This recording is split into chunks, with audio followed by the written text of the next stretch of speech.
Hello, my name is Lynn Gillespie, and I will be your guide to discover the 12 high-performance garden characteristics with weekly training videos. A high-performance garden is one of the most fun, productive, and organic gardening experiences you will ever have. A garden that is enjoyable, weed-free, productive, and so very easy to achieve.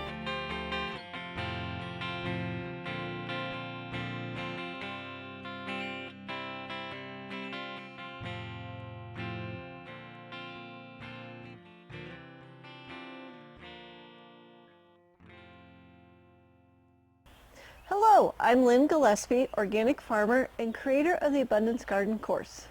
We are here today to teach you about the high performance characteristic number 4, which is very little time. In the last video, we learned how to harden off our plants, whether they come from the house or from a greenhouse.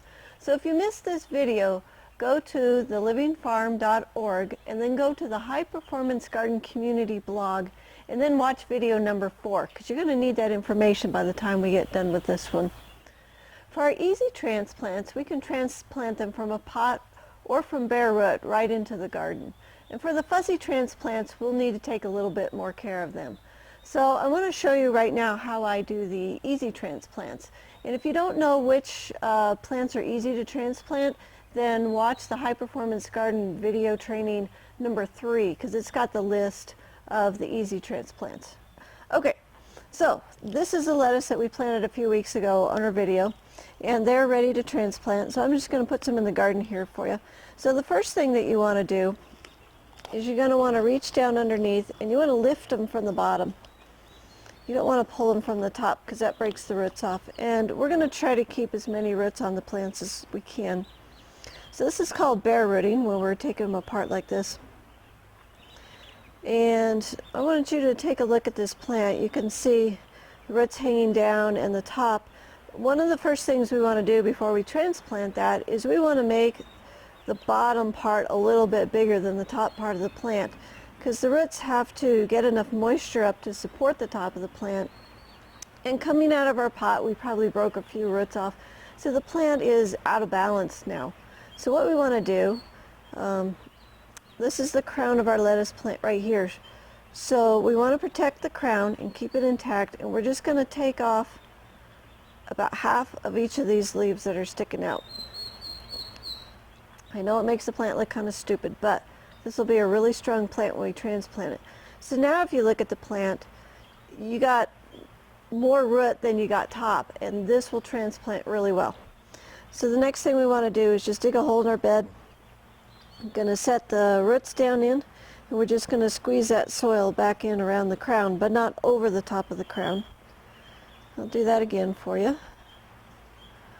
To take the lettuce plant, I'm going to take off the top of the leaves. I'm going to take that amount off. You can see that now the top and the bottom are a little more balanced. I like to put my lettuce plants about 3 inches apart. Dig a hole, roots down in, and just squeeze that soil. Let's do one more. This is fun. Okay, out of balance plant. Top and bottom more balanced now. Dig a hole and plant that in. Okay, so a lot of your easy transplanters, you can do it this exact same way. I did bring some lettuce today. Or not lettuce, sorry. Some celery. And I wanted to show you how to transplant the celery. Pretty much the same. You're going to lift it from the bottom and pull these out. I'm going to take a look at this plant. Okay, there's the roots hanging down, and what I'm going to do is just trim off a couple of these top leaves. So I've rebalanced this plant. Dig a hole, stick it in, cover it up. I like celery about 8 inches apart, so we'll stick in a couple of these. This is a really great trick. Most people don't know to take off a few of the leaves. The main thing that you don't want to do is to hurt the crown, and the crown is where the roots and the top, where they meet together, and that's where the action happens for the plant. So dig you a hole. Dig this hole a little bigger because we have a little longer roots here. Put that in, squeeze that in around it. Now, anything that's coming from the house or a greenhouse will need to be hardened off. Otherwise, the sun can sunburn the plants, the wind can windburn them, and then you have plants that are either stunted or can die. So the next thing we would do with these is water them, and then we would protect them from the sun for about a week. Okay, and the other category that we're going to work on today is the fussy transplants. They do not like to be bare rooted, so I will show you how we transplant those. Okay, we're here today to transplant our fussy transplanters, so I wanted to catch them just at the right stage for you. So we're actually 2 weeks in. The greenhouse is warm, that's why they're ready in 2 weeks. So let's take a look at our newspaper pot first. What we're seeing here is there are roots coming out the bottom. You can see that they are ready to go. And if you look at the top, these are the baby leaves here, and these are the first adult leaves. So I like to get them as the adult leaves are just starting to emerge. One of the things we can do is we can bury the plant up the stem to right under the baby leaves. So if your plant gets a little leggy, it's okay to bury the stem. And then the other thing I want to do is I want to rip away some of this newspaper pot without disturbing the roots. So I just want to make sure that those roots can come on through. I think they'll come through pretty good. Okay, so we're just going to open that up a little bit. There's lots of nice roots down in there. Okay, I'm going to dig us a hole.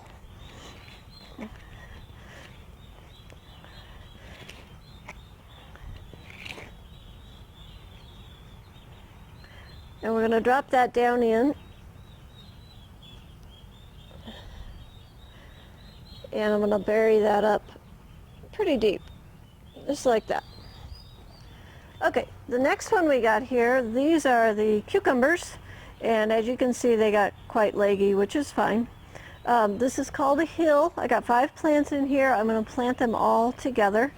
And this one, it's in the plastic pot, so we can't plant the pot. There are a few roots coming out the bottom. So I'm just going to dig another hole here. Go a little bit deeper because I want to bury just a little bit more of the stem.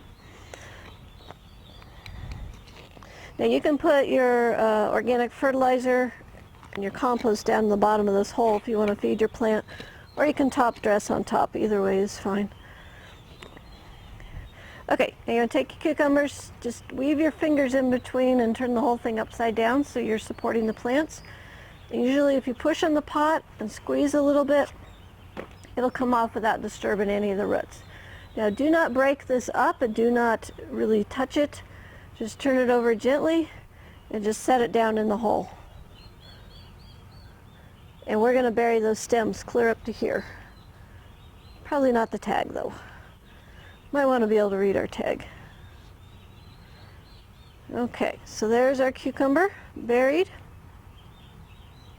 Okay, now we have the peat pot. This is also the butternut squash. We got the first adult leaf is just starting, the second one just barely coming out. Now this one, I like to rip the pot away, at least part of it. So you can just rip down the side here, and hopefully we'll see a few roots in there. You for sure want to take the bottom off. I like to do that. Now when I see a few roots coming there. So this just gives the plant a chance to get out of the pot. I'm going to leave that piece there because that is rooted on there. And take some of that off. Alright, and we need another hole. Okay, get a hole dug here. There is a little bit of stem that I do want to bury here. So I can put in this much peat pot. I could go ahead and pop the rest of that off. I am going to leave that piece on the bottom because the root is growing right through it. This could be a little more mature on the roots in here, but it's close enough. Actually, I'm going to take that a little more of that off of there. Just rip that around the top. Okay, down it goes. And I also want to bury up a little bit of the stem. Okay. And then the next thing we got here, oh, hello ladybug, come here. We'll put you over there. The next thing I got here, these are the beets, and they are fussy about being transplanted, but you can do it if you get them early enough. So they're just at the perfect stage. So what we got happening here, this is how you lift them out. You're going to lift them out from the bottom. You're going to gently wiggle these apart. Okay. You want this guy right here. He's a good example. Okay, so what we're looking at here is we have these are the baby leaves, they're the first ones out, and these are the adult leaves just starting. And what I want to do is I want to bury that right up to the bottom of the baby leaves, and the beet will actually form right here. So I'm just going to dig a hole with my finger, bury that down in, and just push that soil back up against it. And you can plant your beets about 3 inches apart. And they actually do pretty good. I'm impressed with what we can actually do with the beets.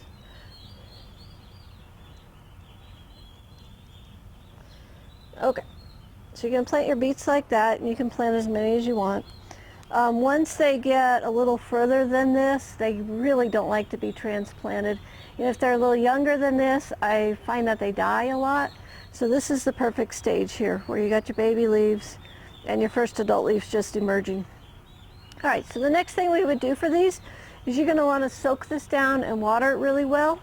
And remember that anything that you bring from indoors to outdoors, you need to harden that off, and you need to give these some shade so that they don't sunburn. And we'll do a whole hardening off lesson here in a couple of weeks, so you guys will be able to catch that.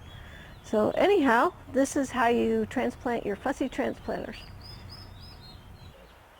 All right, so we've transplanted the easy transplanters and the fussy transplanters. So you want to make sure that you use your hardening off protocol when you transplant your plants into the garden. The plants will thank you, and you will be rewarded for your efforts. So I hope you've enjoyed this video, and I want to thank you for watching. And I will see you next time on the High Performance Garden video training series. If you have any gardening questions, pop me an email, and we'll get those answered for you. So may your garden be easy, fun, productive, and always organic. Want access to more videos like this? Click the link in the description below this video to join the High Performance Garden community for free. Community members receive weekly High Performance Garden video trainings, articles, and trade secrets delivered directly to your inbox. Do you know anyone else who is frustrated and struggling with their garden? Share this video so they can begin to transform their garden into a high-performance garden too. They'll thank you later. If you want to transform your garden into a high-performance garden in one season, you can enroll in the Abundance Garden course, the only gardening course where you can garden step by step with your gardening coach. Click the link in the description below this video to learn more about the Abundance Garden course. If you have a topic you would like us to make a video about, please send us an email. Or if you have a gardening question, you can also email us at thelivingfarm@tds.net. I look forward to seeing you in the next video. May your garden be easy, fun, productive, and always organic.